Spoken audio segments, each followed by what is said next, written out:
a talk show that's real. This is the Brian Kilmeade Show. There are two things that Trump has spoken about that are worth noting. One is the ability to add additional sanctions. The Russian economy is pretty fragile. They've been fighting a war for 3 years. Their inflation problems are serious. They've had to divert resources to the war economy. So significant new additional economic pressure would be something there. Keith Kellogg, who's the special envoy, said that our sanctions enforcement is now at about 3.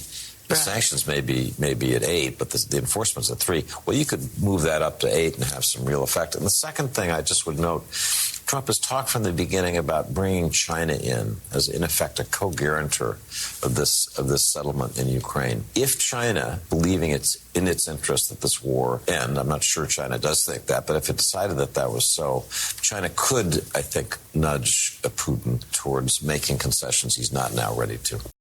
No kidding. I mean, China's doing so much in the precursors and some of the dual-use weaponry that they can conceivably say, I'm not providing any weapons to Russia, but they're allowed to do with what they want, with what we give them. And they are providing weapons, especially when it comes to the drone technology.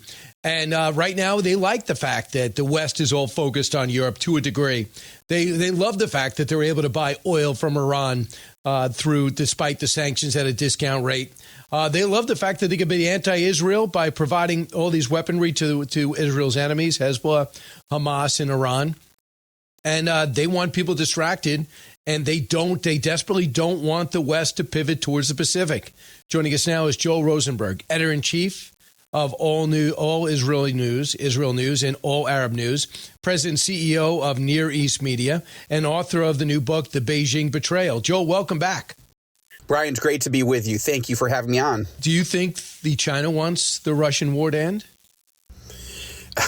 I don't think that, but I think I think Xi Jinping is really trying to recalculate all his foreign policy ambitions now that President Trump has won and is taking, a no-huddle offense coming back into the White House. I think Xi Jinping was ready for Harris, right? If Kamala Harris came in, you'd have another snowflake, and I think we would have seen a China invasion of Taiwan in 2026 or 2027. Now he's having to recalculate everything. So Trump could actually persuade Xi Jinping to back off temporarily, as a tactical retreat and help Russia back off because China has larger ambitions. China sees itself as the number one threat to the United States. That's what my new novel, The Beijing Betrayal, is about. What if the U.S. gets it wrong? What if Washington gets it wrong? But Trump so far is getting it right, and I think Xi Jinping might be willing to help nudge Putin to back down so that it clears the way for China to be the dominant player in the world against the United States, not Russia. I don't think Xi Jinping likes the fact that Putin is sucking up so much oxygen on the world stage. Interesting, even though Putin seems to be struggling so much in this war for a superpower. I mean, no one thought that it was going to be 3 years in and giving up the carnage, and giving up so many the death of so many Russian troops, right? Yeah, no, you're absolutely right. And I think, Brian, you spoke to me several years ago, and we talked all through this war in Israel, of course, and Gaza and Lebanon. But I think you and I talked several years ago, about 6 or 7 years ago, about my first novel in this series, which was called The Kremlin Conspiracy. That was about a Russian dictator rising to power in Moscow and trying to decide to invade Ukraine or to invade one of the NATO small Baltic countries, Estonia, Latvia, Lithuania. Well, we know how that played out, but that was a political thriller. But the thing is that Putin, he never thought that he would lose 800,000 soldiers and so much war machinery. It has humiliated him. And I believe that President Trump believes that Putin is on the verge of using tactical nuclear weapons in Ukraine. Why? Because he's desperate and he has got to reassert himself. He's either got to find a way out of this with honor, which he doesn't deserve, but we certainly want the war to end, or he's going to go crazy. And I think that's why Trump in the Oval Office and that dust-up with Vladimir Zelensky, who I have sympathy for Zelensky, but he handled that all wrong in the White House. And but remember, what President Trump said is, Vladimir, you don't have good cards, and you're gambling with World War III. That's what Trump is talking about. And tomorrow, the Chinese, the Russians, and the Iranians are all having a summit to talk about their anti-American, anti-Western alliance and how to strengthen it. This is what Trump is up against, and thank God it's him and not Kamala Harris. Right. I mean, and then, of course, we can get into your other expertise, the Middle East. And this is an opportunity, as I just spoke with Mark Thiessen 15 minutes ago about.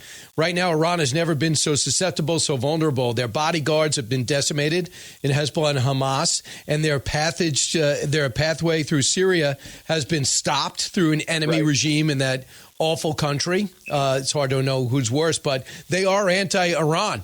And now the Iraqis no longer have permission to buy Iranian oil. That exemption's been gone. So this is the moment. Their air defense has been damaged. Their nuclear program's been damaged. But they know they have a small window. What do you think's going to happen? Well, all eyes are on President Trump. And this is, again, thank God that sniper in Butler, missed, right? That God turned President Trump's head, because this is how close we are. We are an ear away from full-on global nuclear war, a World War III with three countries, Russia, Iran, and China. That's what I envisioned in the Beijing betrayal. But what Trump has now, he's got a lot of challenges. But here's the question. Everyone in Israel, and I'm a dual U.S.-Israeli citizen, everyone in Israel is watching Trump because Trump is offering Iran a negotiated deal. Now, that makes us all nervous. But because I have trust in President Trump based on his record, I think he's giving Iran every opportunity to come and make a deal, come talk. He's being very generous. But Iran is saying, hell no. Literally, that's the statement from the foreign minister. Hell no. So that is allowing Trump, if he wants to take the opportunity to take the kill shot, to work with Israel and maybe even the Arab countries, or just go it alone and take out Iran's nuclear facilities once and for all. That's not starting a new war. That's ending a war that began in 1979 when the Iranian Revolution took over the American embassy, held our Americans hostage for 444 days, and they've never paid a price. No, Joe, you're right. It's been a 40-year war. But, Joe, listen to this. If they have this meeting and emerge with the meeting and the press conference, say, if one is attacked, it's attacked on all. That might make us think twice about doing this. That's why this window is so valuable right now. And we don't even have to do it. You could let Israel do it. We gave them what they need to get most of that job done. And we proved they can take it. They can pull it off, even when they had air defense. Yeah. Yeah. Well, I have to say, Brian, I think I'm going to hang up my my novel writing, skills for a while, because we are living through something that no matter how, a thriller writer, a political thriller writer is writing about worst case scenarios that you pray to God never happens, but could. That's what the Beijing betrayal is. But I'm telling you, the situation that we are in right this minute is far more dangerous than any of the novels, the New York Times best-selling novels that I've ever written. This is the highest stakes that we've ever been in, and it's about American leadership now. We lost 4 years as once Biden handled Afghanistan so horrifically. Then what happened? Vladimir Putin decided, okay, you got snowflakes in the White House. They'll melt under the heat. So he decided to invade Ukraine.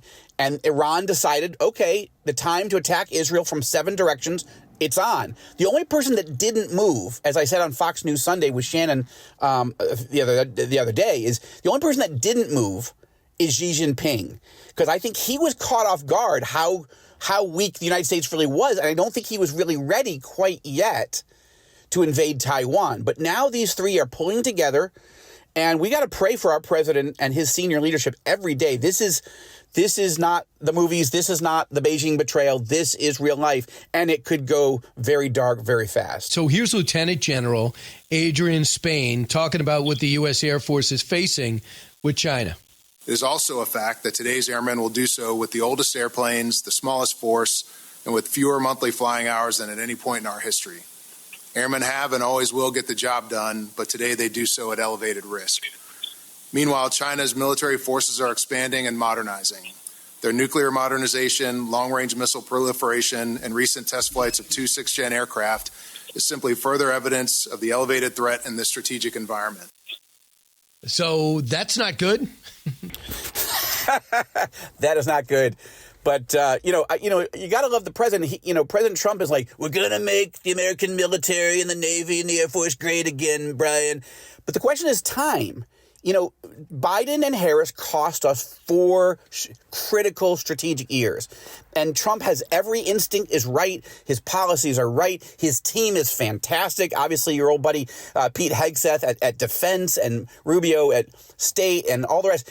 But there's a question of time. Can we gear up our military and focus in time to thwart the 3 most dangerous enemies on the planet? I believe Vladimir Putin is the most dangerous man, even though Xi Jinping is horrible and evil. But Putin is still the guy that's invading countries. Xi Jinping hasn't invaded a country yet, not in a while. So, but then there's also North Korea, right? So those are the big 3. You add North Korea, that's 4. It's a matter of leadership and time. And we have, the Democrats have cost the United States the element of true preparation. But what Trump is doing in the recent weeks, what is he doing most? He's not being so tough in his language with the enemies. He's doing policies that are good towards the enemies, but he's being tough towards our friends, Canada, Mexico, Panama, NATO. Why? Because he's trying to shore up the American alliances and say, guys, you are way off the reservation. You are not playing ball. You don't get who the superpower is that you need, and you're not helping. You're not helping the way you should. And God bless the president for doing this. Right. And then he also went up to Japan, who he gets along with and says, hey, we would defend you, but are you going to defend us? And we know that Japan increased their defense spending. We need, Vietnam, with as with that history, that's dicey history, they will be an ally. They see China as a threat. And then we have Australia. That I think could be an ally. South Korea has got to make sure that they're strong. And the Philippines are under constant threat. So if Taiwan goes, the spiral effect will be just really change the scope of the world. It would be one of those tectonic shifts in global power where, again, if the United States does not defend Taiwan, again, most Americans don't know where Taiwan is. Okay, I get that. That's the problem with the public school system. But if we lose that small democratic island, it's not just the value of the island. It's that, as you say, every ally in the Pacific of the United States will be freaked out. They will not believe that we know how to run a Pacific alliance. And once the alliance unravels, China now has supremacy in the Pacific.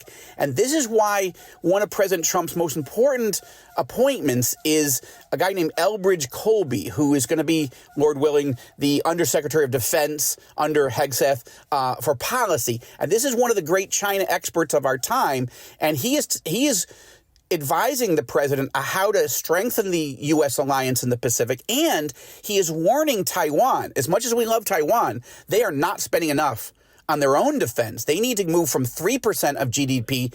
Well, that's fine, but we have to deliver the weapons that they bought, and we've been slow on that because that's been another issue. Lastly, I want you to hear President Trump. We see the anti-Semitic, anti-Israel riots, anti-American riots at Columbia, in the past, all throughout New York City. Right. Yesterday happened in Cornell, too. You don't hear anything from Chuck Schumer. Listen to Trump, cut 36. And Schumer is a Palestinian as far as I'm concerned. He's become a Palestinian. He used to be Jewish. He's not Jewish anymore. He's a Palestinian. That's how upset so many people are like me that the Democratic Party has just left Israel, especially Schumer. Yeah, well, I'm furious at Schumer. With all respect to the president, there are other ways to blast Schumer. I know his point, and he's certainly getting a lot of attention for the point, and the president does well on that. But, yeah, this is insane that the Democratic Party overall has abandoned the Jewish people and is trying, and they're rallying for this pro-Hamas foreign student at Columbia as though like he's some sort of civil rights hero like Martin Luther King Jr. the moral clarity of who's on the right side and who's not is becoming so clear. And, the implosion of the left at the State of the Union address was so clear that, they couldn't stand up and cheer for American heroes, for Israeli hostages that have been released, for a black boy who wants to be a Secret Service agent or a police officer at least, who has brain cancer. Like, what is wrong with that team? But the president's doing a pretty good job making it clear to the country the difference between right and wrong. It's so refreshing, and Israelis are so encouraged. We're a little worried right now on the whole, let's make a deal with Iran, I don't think he really means it. I think Trump is exposing the hypocrisy of Iran and setting the stage for possible military action. Right. I just think Netanyahu has this card that they know it's only going to get worse for you. Instead of there's so much pressure on Netanyahu, if Hamas holds out and Hezbollah holds out, things will get better. Now it's the other way. Things are only going to get worse because he's got a friend in the White House, a real friend. Think about where we were in May of last year, Brian, where President Biden was insisting that the only way to get our hostages out from Gaza was to effectively surrender. He called it a permanent ceasefire. That was May of last year. And that all the Hamas leadership was still alive. Yahya Sinwar, Mohammed Def, Ismail Haniyeh, all the senior Hezbollah leadership was still alive. Hassan Nasrallah, all the pagers hadn't blown up yet. The walkie-talkies hadn't. But Biden wanted to surrender in May of last year. And God bless Prime Minister Netanyahu. He said, respectfully, I disagree. I hear you. I'll have to pick up the Beijing betrayal. It's remarkably prescient. Joel Rosenberg, thanks so much. Back in a moment.